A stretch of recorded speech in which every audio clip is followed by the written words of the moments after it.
नमस्कार दोस्तों और प्यारे बच्चों, कैसे हैं आप?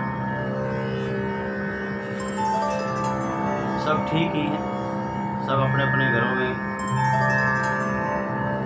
अपना अपना काम कर रहे हैं। हम भी कर रहे हैं, आप भी लोग कर रहे हो। तो अभी तक हमने राग भोपाली आप सब लोगों को बांसुरी पे उनके कैसे स्वर लगने हैं, कैसे फूंक लगानी है, ये आप लोगों को बताया। और साथ साथ आपको अलंकार भी बताए गए और बांसुरी पर गत बजाना भी सिखाया। गत में सिर्फ स्थाई बताई गई है, पर स्थाई से पहले मैं राग का परिचय देना जरूरी समझता हूँ। क्यों? प्रैक्टिकल के साथ साथ थ्योरिकल भी जरूरी है। तो राग भोपाली क्या है? राग भोपाली कल्याण थाट के अंतर्गत माना गया है और इसके 3 भागों में विभाजित जो माने गए हैं। 3 भागों में। पहले वर्ग में के रागों में जहाँ मध्यम स्वर पूर्णतः वर्जित होता है वो माने गए हैं। दूसरे वर्ग के रागों में तीव्र मध्यम का प्रयोग होता है। तीसरे वर्ग के रागों में शुद्ध मध्यम और तीव्र मध्यम का प्रयोग होता है। राग भोपाली आपको बताया गया है कि कल्याण थाट के पहले वर्ग वाले में आता है। इसी राग को भूप राग भी बोल देते हैं, भूप कल्याण भी बोल देते हैं और कर्नाटक पद्धति में इसे मोहन राग कहते हैं। कर्नाटक में मोहन राग भी कहा जाता है इसको। अलग अलग प्रांत के अलग अलग स्टेट के हैं दक्षिण भारत की तरफ।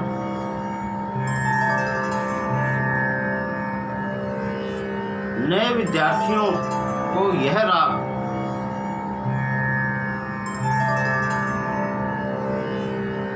बहुत जल्दी याद हो जाता है। इसका कारण है कि इसमें सभी स्वर शुद्ध लगते हैं और इसकी जाति औड़व औड़व मानी गई है, यानी 5 स्वर आना 5 स्वर जाना। हर एक राग की अलग अलग जाति है। वो धीरे धीरे जब कुछ राग अलग अलग आएंगे आपको बांसुरी पे सिखाएंगे, उसके साथ साथ परिचय आपको बता देंगे। इसके आरोह अवरोह में मध्यम यानी मैं और निषाद यानी नी, ये स्वर एकदम वर्जित हैं। अगर ये स्वर कहीं लग जाते हैं तो वो विवादी स्वर बन जाते हैं, उस राग का रूप ही चेंज हो जाएगा। और इसका जो गाना और बजाने का समय है जो माना गया है वो रात्रि का प्रथम पहर माना गया है। जितने भी राग भोपाली को बजाते हैं तो शाम को, क्यों? कल्याण ठाठ शाम का राग है तो उसके जन्य ये राग हैं तो वो उसी के अंतर्गत माने गए हैं, इसलिए इसका प्रथम पैर इसका माना गया है। इसमें ज़्यादातर ध्रुपद, धमार,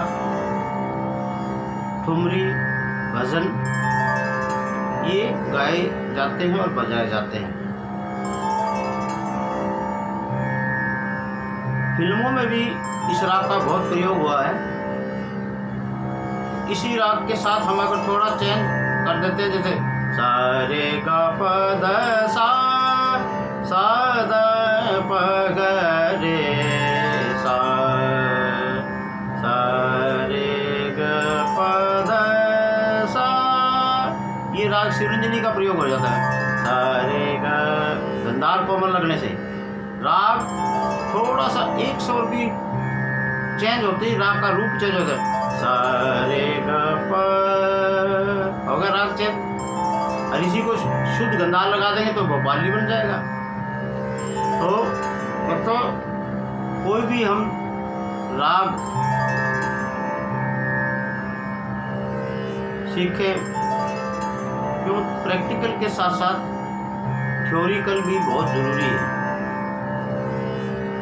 और प्रैक्टिकल जब आपका अच्छा हो जाता है तो आपको फिर थ्योरी याद करने की ज़रूरत नहीं, क्यों आप बजाने लग जाओगे तो आपको पता ही ये सब लग रहे, तो आपका स्वाभाविक आप भाई ये थ्योरी है इसकी। तो मेरी शुभकामनाएं है कि आप लोग इस राग को धीरे धीरे करोगे। आज तो राग का परिचय दिया है, कल हम राग का बांसुरी पे आपको अंतरा बताएंगे, क्यों अभी तक आपको सिर्फ गत बताई गई थी स्थाई स्थाई, द सा द प ग रे सा रे ग, है ना, द सा द प ग रे सा रे ग रे ग प द सा द प ग रे सा रे ग, ये गत है बांसुरी की। तो कल हम इसका अंतरा बजाएंगे, वो अंतरा आपको सिखाएंगे, पर आज आपको इसका परिचय देना जरूरी था। आप स्वस्थ रहो, खुश रहो, मंगल में रहो, अपने परिवार का ध्यान रखो, अपना रखो, और आप सबको 15 अगस्त की शुभकामनाएं मेरी तरफ से। धन्यवाद।